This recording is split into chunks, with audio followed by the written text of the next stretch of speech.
नमस्कार दर्शक बंधु मो हांडीशाल को आपण मन को बहुत बहुत स्वागत। आज आम कुंदूर भजा बनैबा। मुझे गोटे यूनिक वे बन आशा कर बहुत बढ़िया लगे। तेज चलते डेरी न कर बनवा आज रेसिपी। मुझे कुंदूर नहीं 250 ग्राम आपको एमती गोल गोल करके काटी नहीं। गोटे छोट पियाज नहीं छोट छोट कर काटी नहीं। 8 किलो रसुण नहीं। जीरा नहीं गोटे चमच, धनिया नहीं गोटे चमच, राशि नहीं गोटे चमच, आ 4टा सुखिला लंका नहीं, आधा चमच हलदी गुंड नहीं, लुण नहीं स्वाद अनुसार, आ कि नड़ियार स्लाइसेस, आ 2 चमच तेल। एबे जब रांधिबा प्रोसेस को कड़े गरम होगी अच्छे जीरा धनिया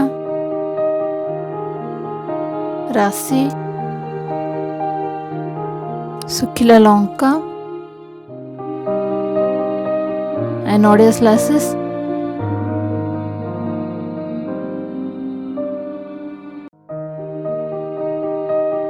और रसुण को आम फ्राए कर नबा।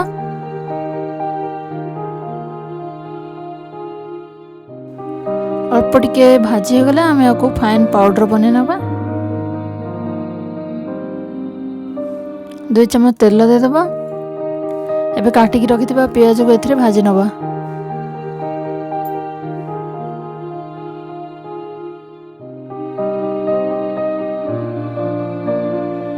पियाज को गोल्डन ब्राउन है जाए भाजवा।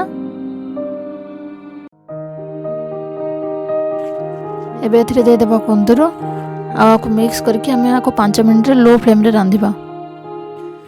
आम एथिरे बिल्कुल भी पानी देबानी आ निजर मॉइस्चर रे सिझिबा को देबा।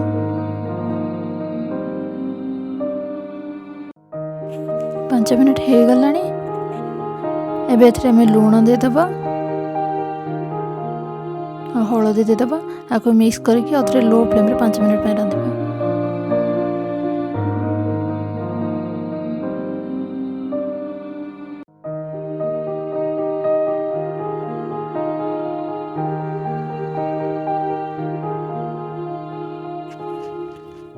पांच मिनट हो गलानी।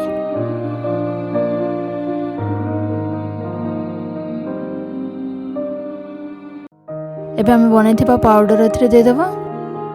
मिक्स करके आपको आउथरे कवर कर नबा 5 मिनट पे।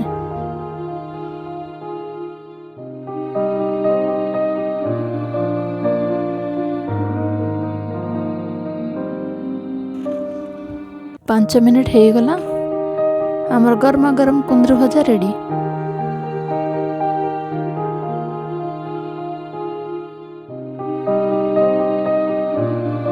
वीडियो केमती लगे मत कमेंट सेक्शन में लिखिए कहतु। रहुची नमस्कार।